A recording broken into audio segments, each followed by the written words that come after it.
મિત્રો, આવતીકાલની એકાદશીને ધ્યાનમાં રાખી અને તુલસીના પાન આજે સંધ્યા સમય પહેલાં તોડી લેવા.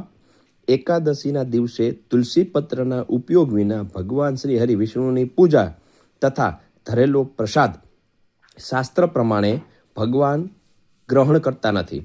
માટે એકાદશીના દિવસે તુલસીજીને તોડાતા પણ નથી અને તુલસીજીને જલ પણ અર્પણ કરાતું નથી.